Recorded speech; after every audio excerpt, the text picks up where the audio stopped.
Good morning. Thank you guys so much for joining us today here on the Revival Center YouTube channel that we call The Influence. This is always such a wonderful time that we have together. And I want to say thank you so much for joining us today. I'm here with Pastor Jason. You're going to be able to hear him in a second as he's having a little technical difficulty with his microphone there. Houston, we have a problem. But we always love to have you guys, especially those that can join us live, because we do this live on Tuesdays every morning at 8:30. And maybe you're watching this later, and thank you again for joining in.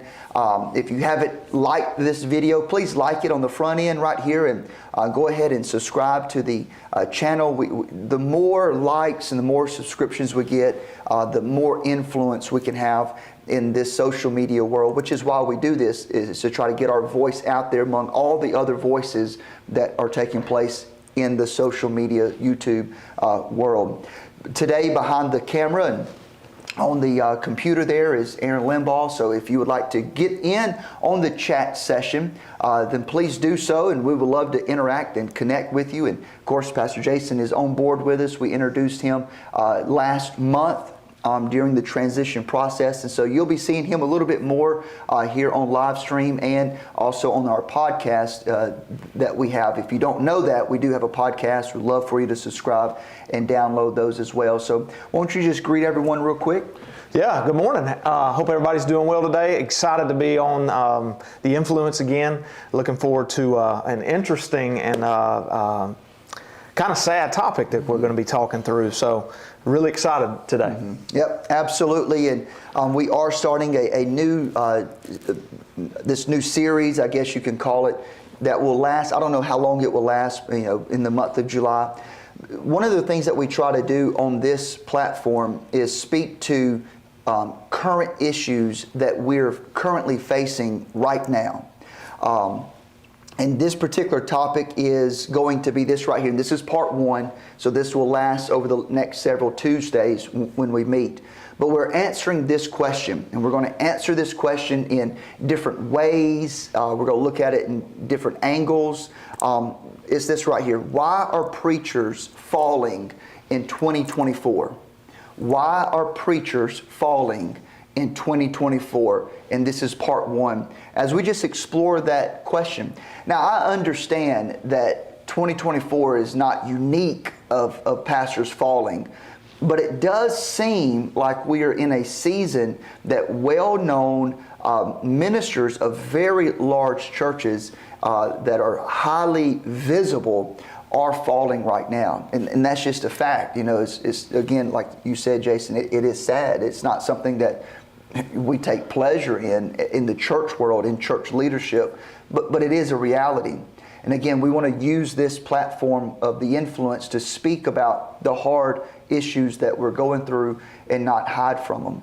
Yeah, and these are pastors that have been very successful in their ministries and written tons of books and produced a lot of, one of them was even President Trump's, what do they call him, evangelical advisor. Mm-hmm. So, these aren't just, these are big guys in leadership in the Christian world, and it just shows you've got to be a man of integrity, mm-hmm. character, a woman of mm-hmm. integrity or character, if that's the leadership at all times. Mm-hmm.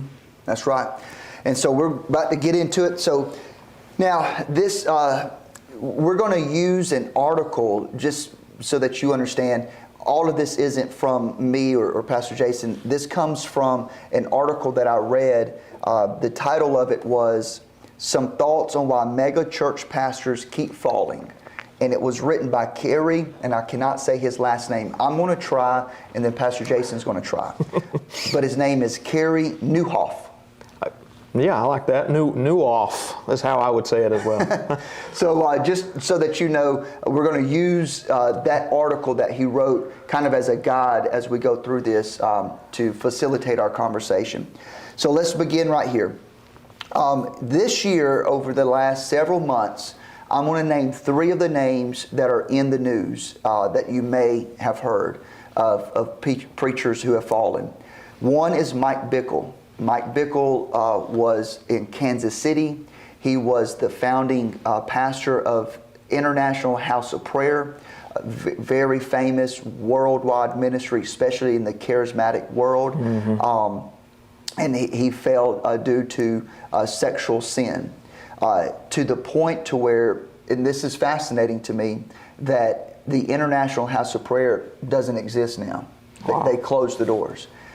And when you begin to look back over history, even all the way back in the 1940s, like Allen, there was a pastor who was on television back in the 40s and 50s. His name was Allen, Pastor Allen. He had a mega ministry. He built a miracle ranch in Arizona where it was like a leadership school. I mean, we're talking about, before social media. Right, before the world we're in now. Yeah. He had built an incredible network of ministry, but he had a moral failure as well.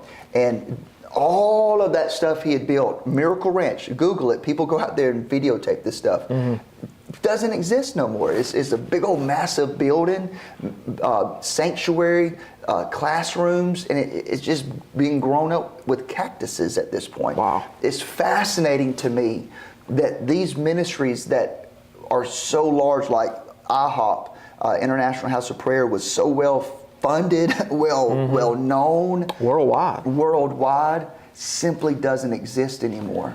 That's mind blowing to me. And isn't it crazy that even though Mike Bickle had the issue, and this was back in the 90s, like 99, I think is what I read. The ministry still shouldn't, to me, lock the doors and close up just because the leader had a moral failure 20-something years ago. That tells me that the ministry is around one person instead of Jesus Christ. That's right. And because we're all human, we all make mistakes. Obviously, in those positions we shouldn't, but a ministry shouldn't just fold up the door. That's right. and close up because of one man. I agree. I agree 100%. So another one that we've heard recently is Tony Evans. Again, he was at his church for 49 years, very well known. The books he's written, television. Good stuff, too. Yeah, I've heard a lot of people in my circle use Tony Evans and say they watch Tony Evans on television and things like that. I don't know, unless it's come out very, very recent, whenever it first hit that he was stepping down due to some sort of sin. It did not say in the articles or whatever what the sin was. Right. It just said he was no longer fit to lead as a pastor. So, and then the most recent one is Robert Morris, who mega church in Dallas, right? Yep, Fort Worth, Dallas area. Again, a moral failure that actually happened in the 1980s. He did confess to it back then, but he left out a small detail that he called it. He stepped outside of his marriage vows and had an inappropriate relationship with a young woman. The part that he left out was that young woman was 12 years old. Wow. And so he kind of hid that part, and then once it came out, well, you can Google it and see what has happened. It's blown up. We don't mention those names to throw rocks or to to have any negative comment necessarily. We're just looking at the impact that this is having on the greater church world. Why is this happening? Why does it seem like it's happening, so much right now? It's just boom, boom, boom. And we're gonna explore this in various ways, a lot of different angles. Okay, so this is only part one. So hang out with us over the next couple of sessions. So in the midst of all of this, the unchurched gain one more reason to run in the opposite direction of the church. As a pastor, giving my life to this, what we do, my entire adult life, one of the common themes that I constantly have to deal with people about inviting them to church and doing ministry. Well, I don't want to go to church because of all the hypocrites. Right. Now, I don't want to go because, preachers fall and whatever. Y'all just want the money and, you're not who you say you are. I get that all the time. It's not new. It's just somebody else saying it. Well, the reason they say it is because of things like this. Right.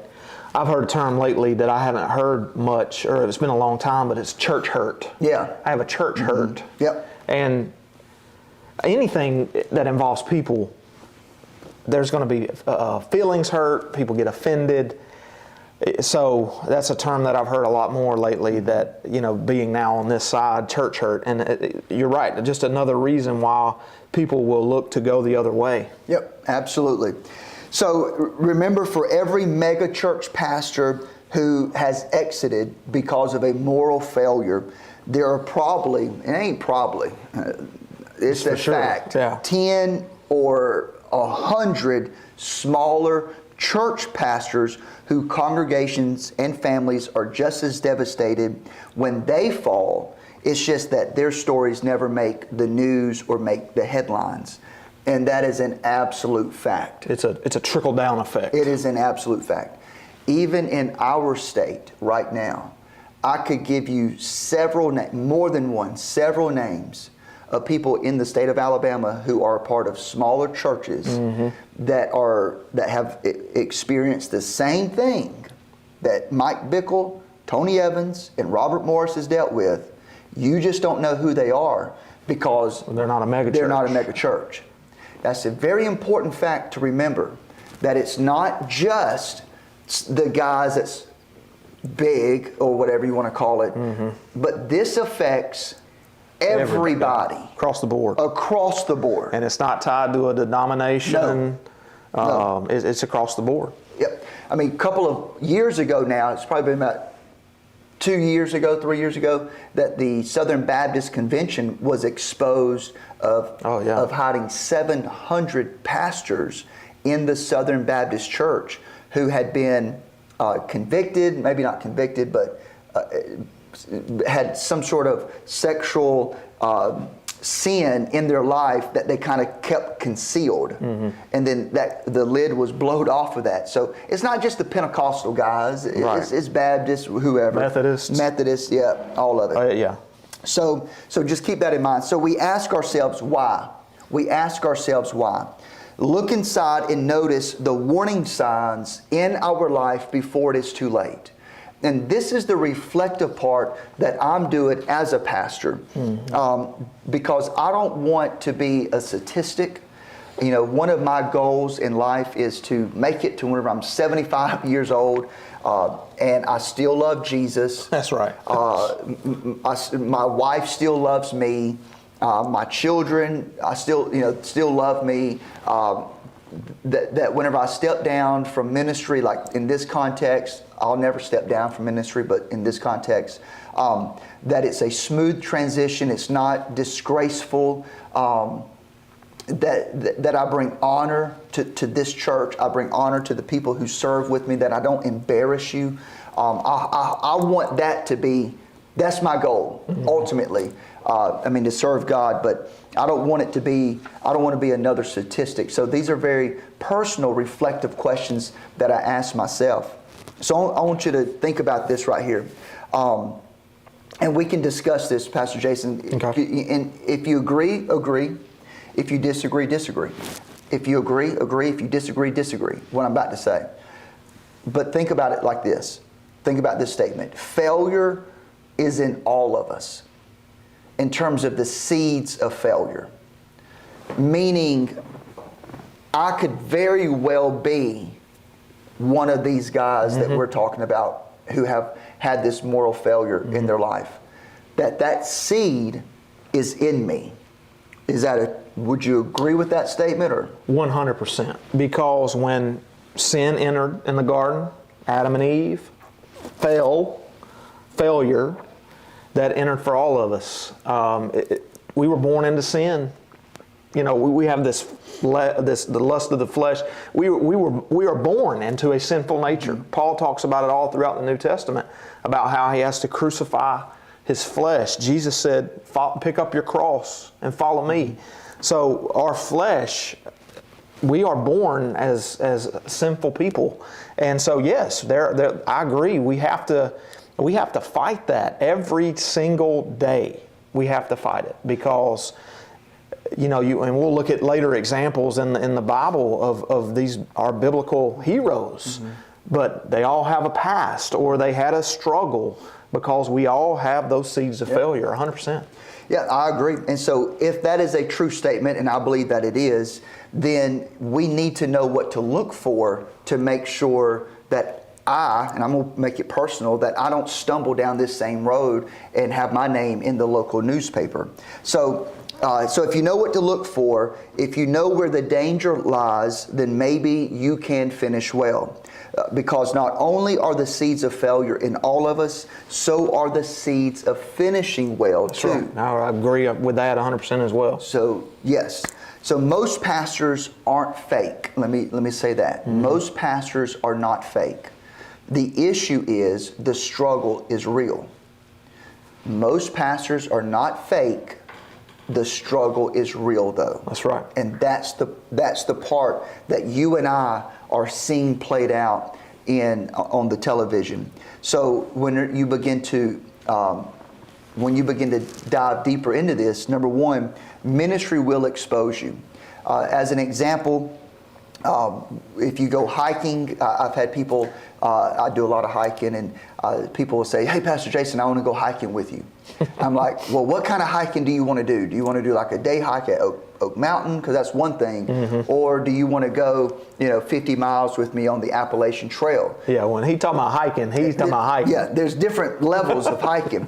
And I'll have some people say, "No, man, I want to go. Give me the hard stuff." I'm like, "Are you sure? Do you understand what you're asking for? It's hard out there. It's 40-pound pack, and you're walking up 2,000 feet climbs. I mean, it's difficult.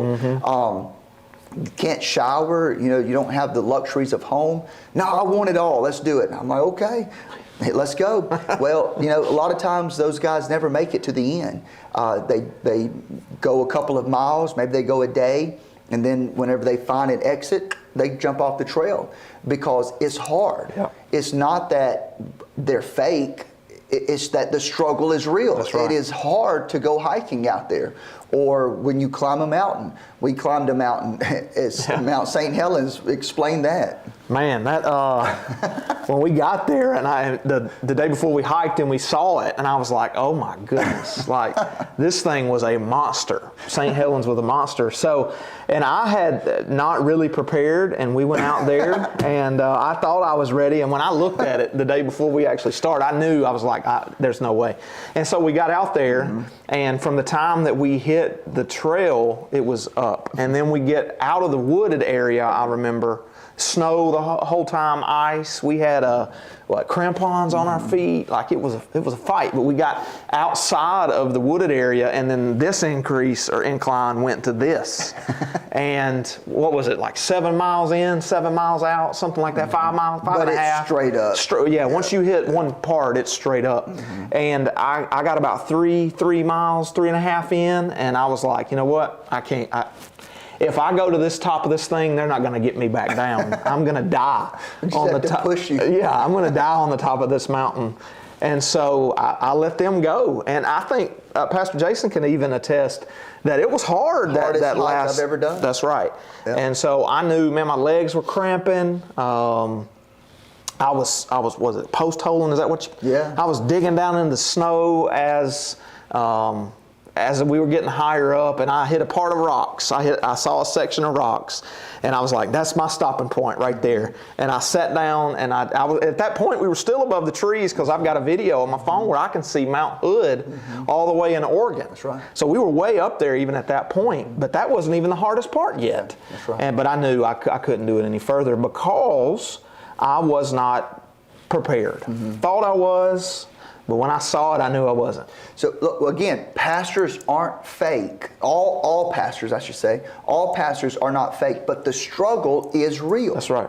The struggle is real. That is a real thing. Or even if you think about playing sports, someone who will lift weights during the summer, say football, lift weights during the summer. They're getting ready for fall practice. They're putting in the time and the effort. And you have another kid who's not putting in the time and the effort. Well, whenever it comes to August and the heat and you're out there practicing, the kid who has devoted themselves into the weight room of being in shape versus the kid who has not devoted themselves to the weight room and being in shape, that kid will be exposed out there in the elements. It's not that they're fake, it's just that the struggle is real. And so whenever you look at pastoring, it's hard to lead anything well. It's hard to lead your family well. I mean, if you want to think about people falling, think about how many fathers who are supposed to be leading their families aren't not there, commit adultery, abandonment. I mean, think about the divorce rate in our country. It's hard to lead anything. That's right. And when we throw the rocks at a preacher and we say, well, you know what, I'm not going to go to church because the preachers are fake and they're all falling, you know, whatever. Well, do you still get married? Even though the divorce rate is 50% over? Because men, not all men, I mean, it's women too, but I'm just saying, it's, as a man leading my family, if I step out of my vows, and I make a mockery of my wedding vow, well, that's me not leading well. It's hard. It's hard to lead anything. So why all the broken trust? Why the abuse and the misuse in the church world? Why do people who were originally well-intended end up so far from what Christian leadership should be? Well, one of the number one first point is maybe it just got bigger than I could handle. Maybe it just outgrew what they were capable of doing. So listen, hear this. Leading something large is not inherently bad. We have to have people who can lead large things, not just the church world, but also in the secular world. It's hard to lead anything. So won't you talk about that a little bit? Speak to that. So to his point, leading large things. I mean, look at companies like Alabama Power, right? Alabama Power has people in positions, CEOs, things like that lead those companies. Look at, I just came out of the banking world. I came from Regions and before then Wells Fargo. Big banks, right? John Turner leads Regions. I forget who now leads Wells, but it was a few different guys. But those organizations, those businesses, they have to have leadership. So just because the companies are big, the organizations are big doesn't mean that the leaders are bad. Look at Nick Saban leading Alabama and Auburn coaches as well. Saban was there 17 years and started from the ground up and built it to what he was. Look how large the University of Alabama football and all the other college universities are. Leading something big is not a bad thing. It's just when it gets that large and that big, sometimes you can lose oversight, right? You can't put your thumb on every little thing, and it can become where it's hard to control. So I don't believe there's anything inherently bad about a large church or a large organization. But it is very, very difficult. And to some extent, the larger it is, the harder it can become. And I think there's many factors that lead to that. Like I said, the oversight, you have to know who to delegate what and who to. But it can be difficult because it's large. And sometimes the reason we bring that point up is that the flip side of a large church is people will say, well, the church doesn't need to be that large. And people don't believe in large churches and all that kind of stuff. But here's the reality is that whenever larger organizations that come together can get more done. For example, we need a president in the United States of America who can lead this nation. The answer isn't to break up the United States and not have the United States of America anymore because it's too large to lead. That's right. is to have a good leader, The right person to lead this large country. And when you think about it, the president doesn't lead on his own. Right. He has a cabinet. Yeah. And he puts people in the right positions to do what they do. Right. And so from the Assemblies of God standpoint, as an example, the Assemblies of God in the United States is over 13,000 churches. This is a large church. That's right. It's a large organization. Large fellowship. Large fellowship. Well, Doug Clay is the superintendent of the Assemblies of God. The answer isn't, well, I don't believe in large organizations, and so we need to disband the Assemblies of God and make it all smaller because I don't believe in mega organizations or whatever. Well, the issue with that is you would probably have to take all of the missionaries off the field, because the reason the Assemblies of God is able to put thousands upon thousands upon thousands of missionaries all over the world is because we have 13,000 churches that come together under one umbrella with unity and with focus, and we can get something done. So just because it's big doesn't mean it's bad. Right. We need people to lead large things. That's right. You mentioned Alabama Power. I need that stinking CEO. I don't even know who he is. I don't either. But I need him to lead Alabama Power very well. Why? We need power. I like air conditioning. That's right. So please do your job. Yes. Don't be stealing no money. Don't be doing nothing stupid with Alabama Power. Do your job well. We need you. Because I need power. That's right. And so, but again, we take a different approach sometimes with the church. And we say, oh, Robert Morris, mega church are bad. Why? Because Robert Morris had a moral failure, or because the institution itself is bad? Well, if big is just bad, then Alabama football is bad, Auburn football is bad. Anything big is bad now, if that's going to be the take on it. The last I checked, Jesus didn't say, go and make disciples, but don't have large churches. Right, yeah. He didn't say that. He said, lift me up, and I will draw all men unto myself. All, everybody. So I want you to know, this doesn't mean that leading a small church is bad or is easy. I've done both. It's just different, So I come from a small church, man. Everything I've ever done is a small church. I still consider us a small church when compared to other things out there. But it's just different is the only point. Leading a smaller church in a larger church, it's just a different thing.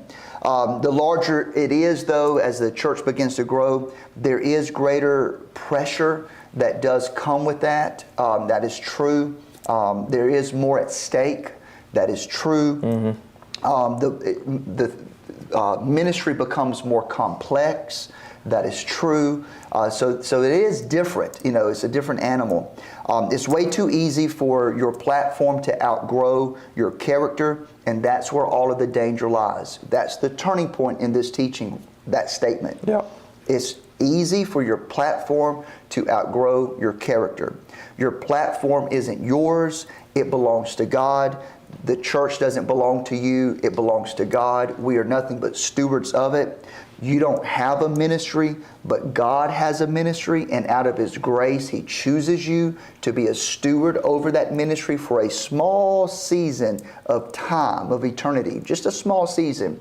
And so you don't own anything, you're a steward of it. Your life isn't even your own. And so you have to ask yourself, am I allowing the Holy Spirit to use me in order to advance His kingdom? And to grow His kingdom through the platform that you do have. Going back to the character issue, so here at the Revival Center, those who know me, one of the things that we teach here behind the scenes with staff is we have a leadership tree.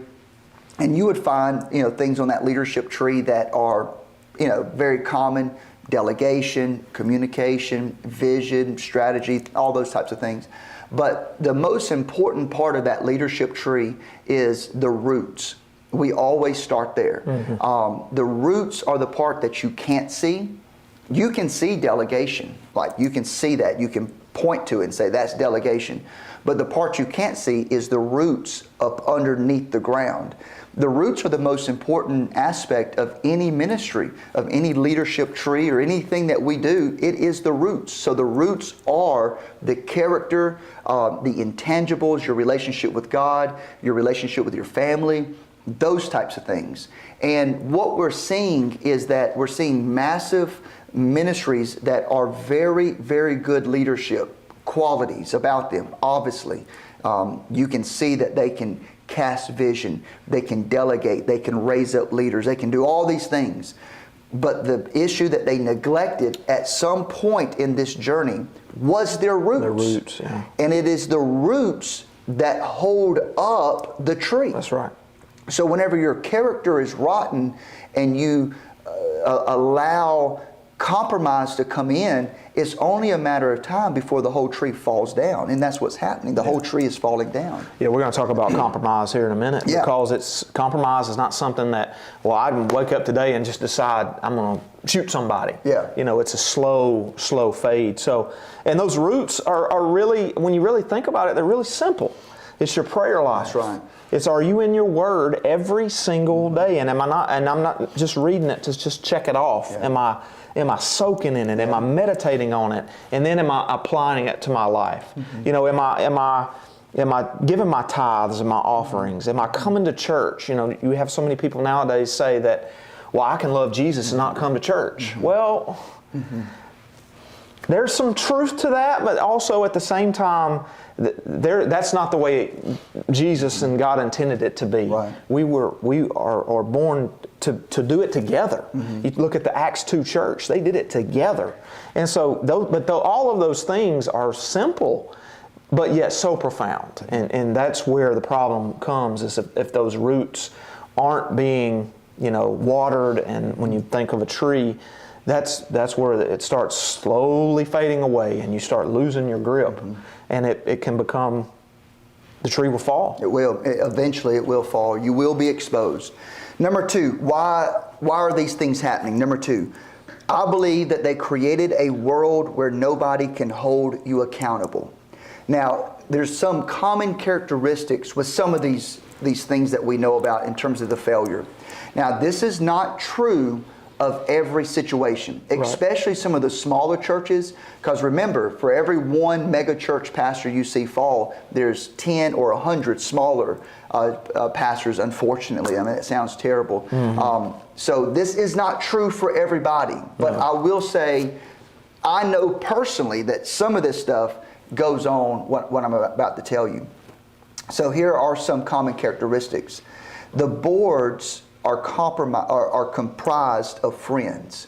So some of these larger churches, just to give you a little behind the scenes of how they are constructed and how they operate, is that they have a board, because in America, if you create a church or a ministry and you want it to be a non-profit ministry with the IRS, then you are required by law, not the Bible, but anyway, that's a different conversation. We'll talk about that later. Yeah, but by the IRS, by the government, that you have to have a board from a legal standpoint, and you have to have board meetings from the IRS. Again, this is not the Bible telling you to do this, but the government.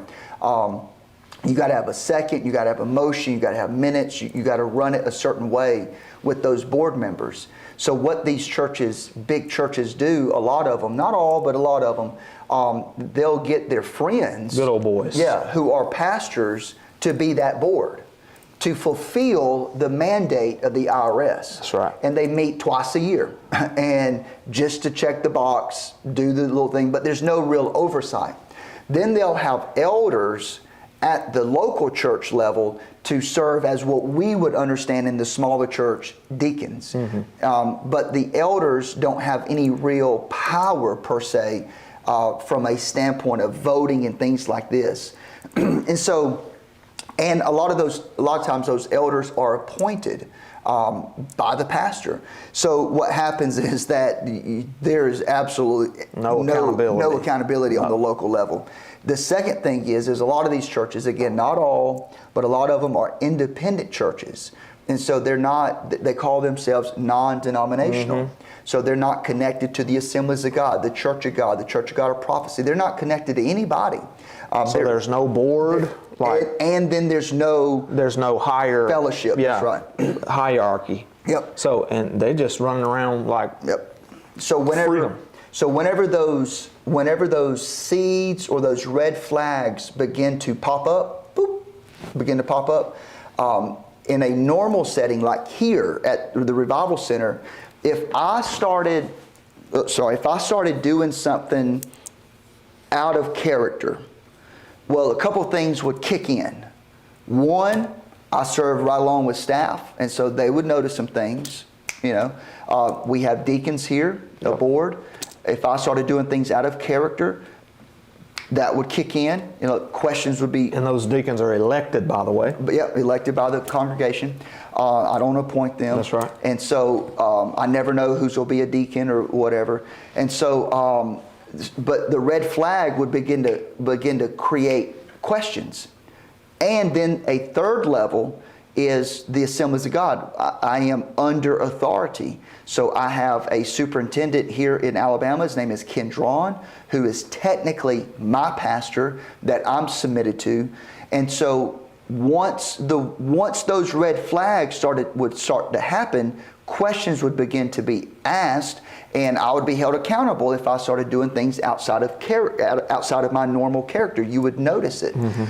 With these guys, they create such an insulated, protective bubble where when those red flags begin to surface, nobody says anything about anything because that's not their role. Their role is there to just make sure that this guy keeps pumping out the sermons and the money keeps flowing in. I mean, that's kind of like their role. So that creates a very toxic situation.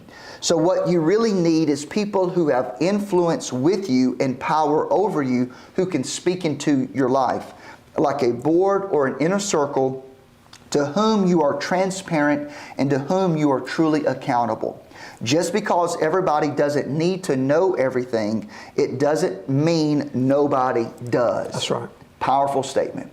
So let's keep going. Number 3, why do these things keep happening? Yep. So number 3, somewhere along the way, people lose their soul. So this goes back to the compromise point that we brought up briefly a second ago. So most leaders who sell their souls aren't 100% on the right track one day, and then the next day they wake up in someone else's bed. Selling your soul starts with a compromise. Right. 1,000 little compromises leave you compromised. So, like I said a second ago, it's a slow fade. You one little thing, one little white lie, and then it turns into another white lie, and the next thing you know, you're there, and you wake up one day going, "How did I get here?" Mm-hmm. And it starts with a slow fade. Casting Crowns, Christian band, sings a song called "The Slow Fade." Mm-hmm. It's like it doesn't just you just don't wake up one day and just decide, "Well, I'm just going to go steal the church's money today." That's right. It's a slow compromise, a slow fade, and it's scary. Like that goes back to what we talked about earlier. You have to have those roots watered every single day because it's hard. It will expose you, right? So let's look at this, think about this statement. The challenge in leadership is to live in a way that people closest to you become the people most grateful for you. Who cares if hundreds of people miles away, social media, YouTube, who cares if they love you when those closest to you can't stand you? That's good. How many times have we seen or heard about pastors, ministers, and these big, not just big, but they get the most notoriety, where they have this leadership, they have this ministry, and it's big and it looks great on the outside, but when people start talking to the people that work under them, and they can't stand them. Mm-hmm. They say they're mean, don't talk to me unless you have an appointment. Yeah. I couldn't imagine, Pastor Jason, if I had something that I had to run by you today, I'd have to go through 4 people just to get to your front, to your office door. Right. That's not, could you imagine the disciples with Jesus? Right. he had his 12 and they were with him all the time. They had access to him all the time. Could you imagine if one day Jesus just said, well, you know what, you got to call my secretary to set up an appointment? It's unbelievable that happens, right? And that can be a big challenge in leadership, is that we get so focused. That's, once again, goes to the platform and the pedestal thing. So people become truly grateful for you when your life is characterized by humility, confession, and grace. So here's what I've come to believe, and we've come to believe. Ultimately, everything rides on how you lead at home. That's right. That's right. There's a verse in the Bible that says part of the qualifications of church leadership is that if you cannot lead your family well, then you can't lead the church well. So I would be disqualified from ministry leadership if I did not lead my household well. That's right. Because it's a direct correlation, a direct sign that if me and my wife are not unified, if my wife doesn't like me, then chances are you ain't gonna like me. Right. So you got to win at home first. That's right. There's no doubt about it. So it just goes back to this: if you're winning at work but losing at home, you're losing. You're losing. You may, that winning at work ain't going to last. That's good. It's not going to last. So the stakes are really, really, really high, especially, in ministry, it's just higher, right? Because there's such an accountability piece and it's under the microscope. Yeah. So you can't have a great ministry and have a bad marriage. Now, that doesn't mean your marriage is going to always be perfect. Yeah. There's going to be storms. Yeah. There's going to be ups and downs, but overall, your marriage is going to be healthy and solid. And when those bad times come, you know how to get through them, right? You know God is your source, and you can get through them. A bad marriage will eventually undermine a great ministry. Every single time. Every time. So whenever I'm talking to young ministers coming up through our church, whether they're married or single, it doesn't matter. This is the conversation that I have with them.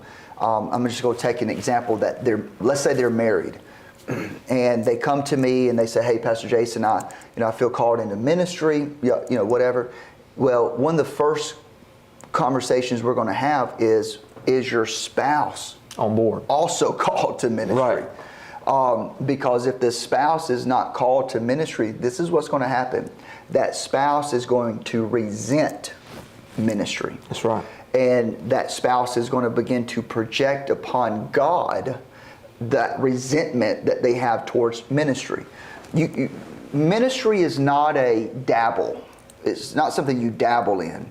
Ministry is something you have to be all in. You got to jump head first into the deep end and go. That's right, and that's the only way to do it.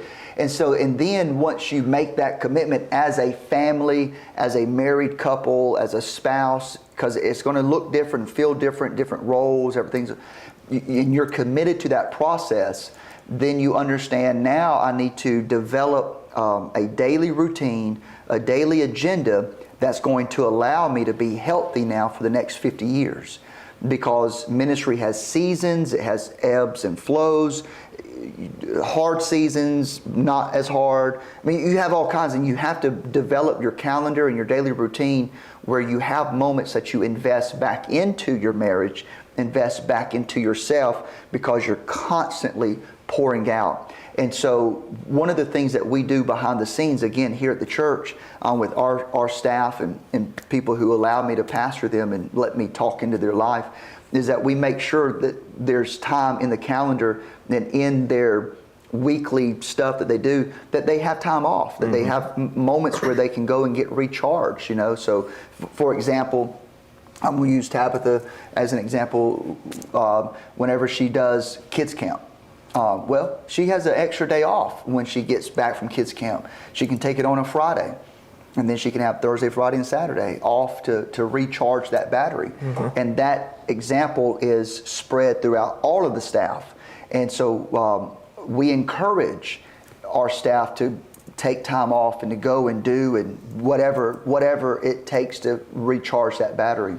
We're living in a different time, and in the time of the 1970s, the 1980s, where you just get in there and you work 100 hours a week, nonstop, 52 weeks out of the year, and you're not doing your job unless you're working 100 hours, and you should feel bad if you're not working 100 hours a week. Them days are gone. Over.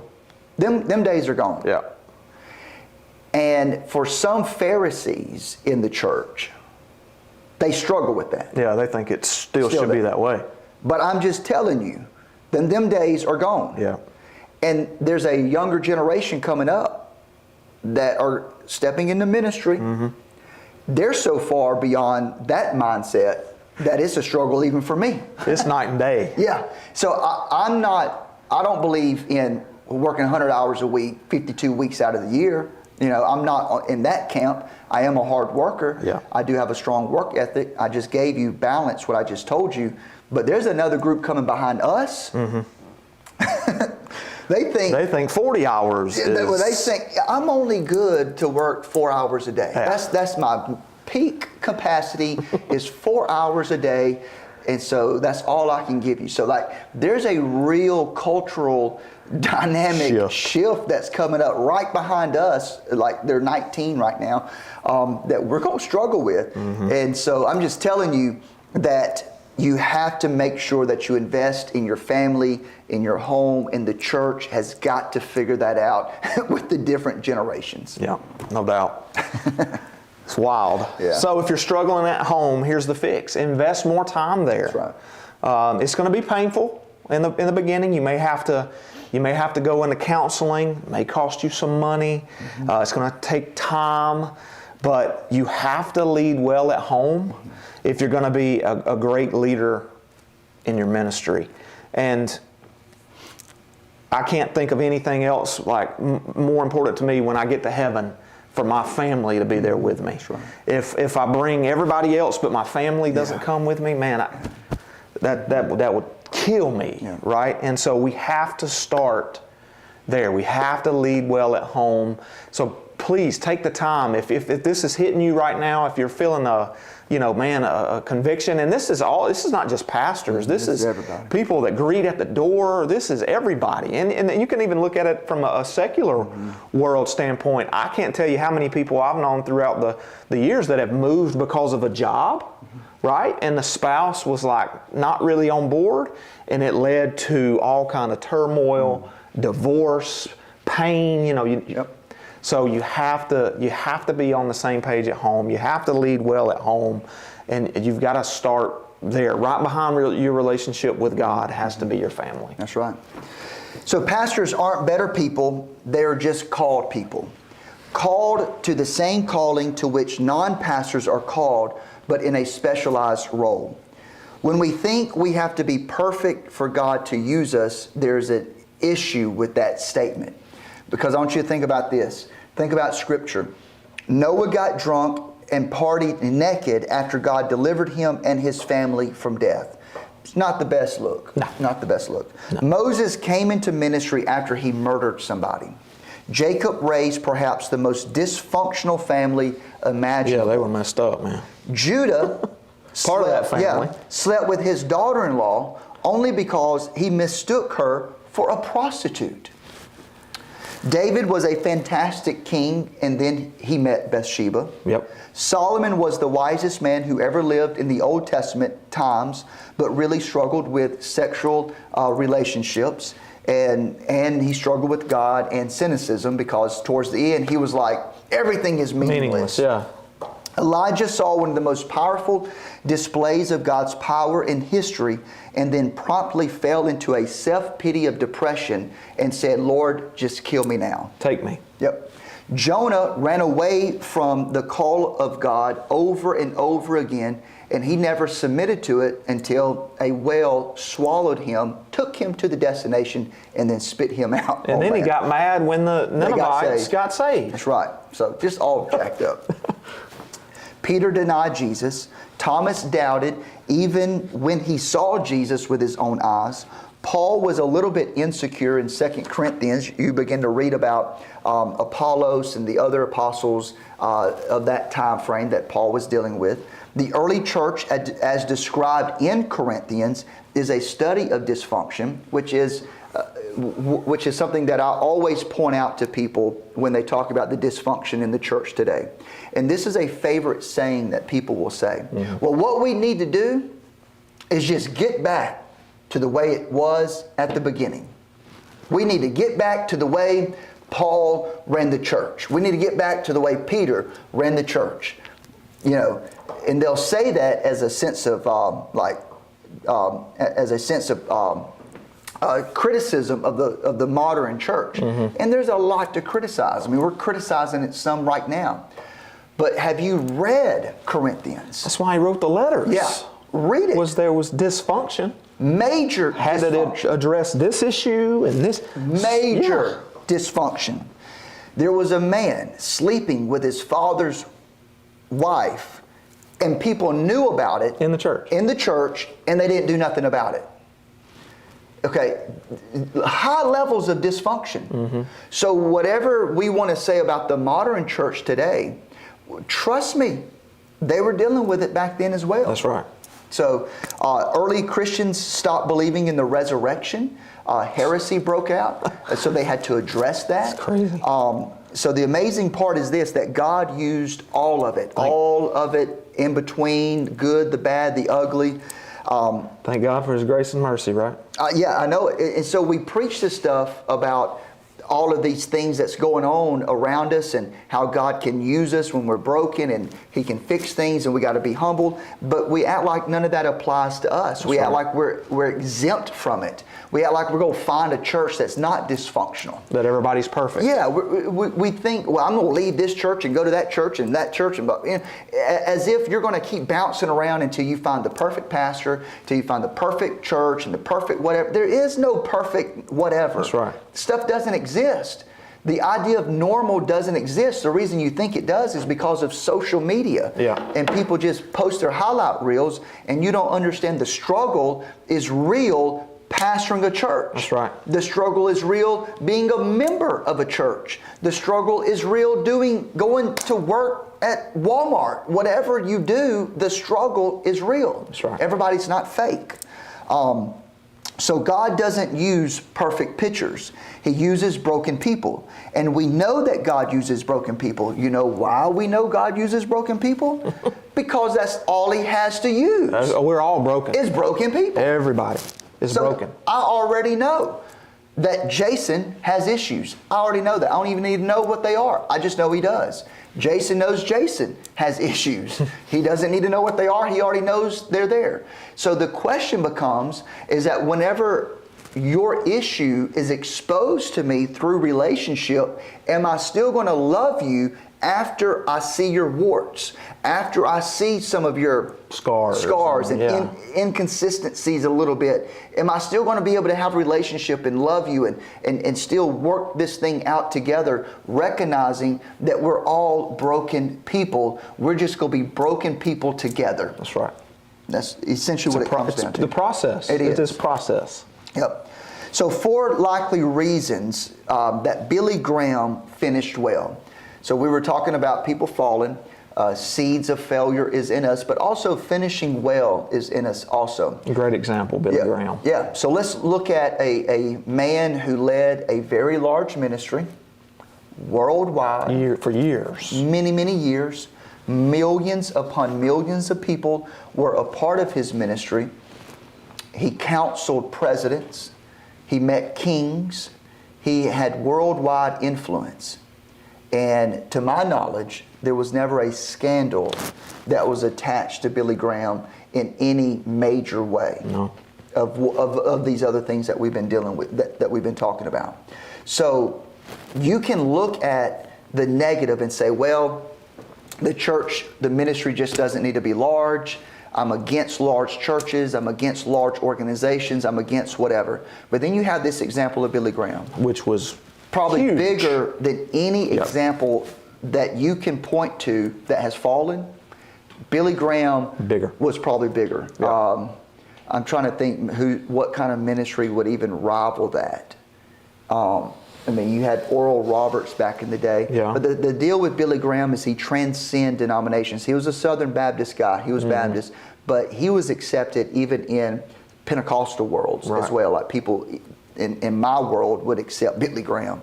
So I don't know if there is a ministry bigger than his. I can't think of one. You know, there's some that would be close, but yeah. So watch all this news is not bad. There are more than a few longtime leaders who appear to be leading and finishing well. Billy Graham was one of them. It consisted of 4 rules that Billy Graham had. These are the 4 rules that he instituted in his ministry to make sure that he didn't end up on the front news of the newspaper. Number 1 was financial integrity. This is what he said. Billy Graham and his team would not raise money themselves at crusades. So they would always allow someone else to receive the offering to pay for the crusade. Sexual integrity. So they wouldn't fall victim to affairs or anything that was improper. So he would never be alone with a woman. If there was a woman in his presence, there was always a third person there. Door was always open. There was never no smoke that could arise. Yeah. Number 4, respect for local churches. So they would build up local churches rather than compete with them. Again, that's a great sign right there, ladies and gentlemen. When you look at some of these parachurch ministries, like I'm just going to throw out a couple of names so that you understand what I'm talking about. Ministries like a Joyce Meyer's ministry, or a ministry like a Billy Graham, a Benny Hinn kind of ministry. I'm not throwing shade or rocks at those guys. I'm just trying to show you that was what Billy Graham was. Billy Graham was not a local pastor. Joyce Myers is not a local pastor. Benny Hinn is not a local. These are parachurch ministries that exist in the church world, but they're not a church. Well, one of the things that you can look for in terms of character and integrity of a ministry is, do those parachurch ministries support the local church and help build up the local church? Or do they use the local church to simply build up their ministry? And that is something that I'll look at. If it's a parachurch ministry that is just wanting to use us as a local ATM machine, to just as a platform for them, and there's really no partnership there, and there's no relationship there, and there's no like give and take there, I typically will not return that phone call, that email, and you'll never see them at the Revival Center, because that's important to me. And Billy Graham had respect for the local church. He wanted the local church pastor and the local church to grow. So whenever his crusade would come to a town, he would give all of the names to the local pastors and say, hey, go invite them to church, go reach them, you know what I mean? And that's important. Number 4, a commitment to accuracy in reporting. So they would not exaggerate how many people attended or how successful their ministry was. If they had 1,000 people show up, they had 1,000 people show up. And there was no exaggeration in that. Again, what you find sometimes in some ministries is a puff up of numbers. And why is it a numbers game? Yeah. And because I've went to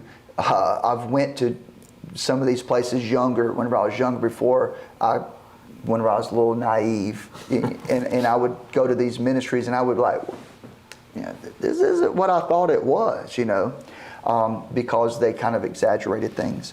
So all 4 issues that Billy Graham instituted in his ministry so that he could finish well are still real issues today. The more things change, the more they stay the same. That's right. It's become a passion of mine personally to make sure that those that are connected to me on a personal level, or even vicariously in other ways connected to me personally, is that they finish well also, and that we do this thing together. Like I finish well, you finish well. Then anybody who's ever come from this ministry, from the Revival Center with me or wherever I was at, whenever I'm talking to them about ministry and talking to them about leading well, I have the end of their ministry in mind. So when you begin to build, that ministry, you begin to build it. You start with the roots. You start with that relationship with God, the relationship with their family. You start with the Word, solid foundation of a routine. You understand what it means to be, I'm going to use the word successful in ministry. How are you successful in ministry? You start here, and then you go up from there. And a lot of that stuff actually, to be in all honesty, will take care of itself. That's right. If you make sure you do the foundation correctly. So I hope this was informative for you. I hope you begin to kind of see where we're going to be taking this as we look at different angles. So next Tuesday, we're going to look at a different angle of why our pastor is falling in 2024. So any last thoughts as we close it up today? Yeah, once again, we're not here to throw stones. Yeah. We just think it's right now a season of exposure, right? And we want to help in any way we can because, like we said numerous times, the struggle is real, right? And just being a Christian itself is hard because you've put a target on your back. The enemy is coming for you, and it doesn't mean you're going to be perfect, right? We thank God for His grace and His mercy for the cross, but there are ways that we can overcome this, that we can live a life of integrity and character and do it the right way, not the perfect way, because we're still, we make somebody mad today. That's right. Right? But we're still gonna, there's a foundation there, and we can do it the right way, and let God be God, and let God do what He does, and let Him bring the harvest. Yep. So thank you guys so very much for joining us today. Make sure you like it, make sure you subscribe, and we will see you next Tuesday right here at 8:30. God bless.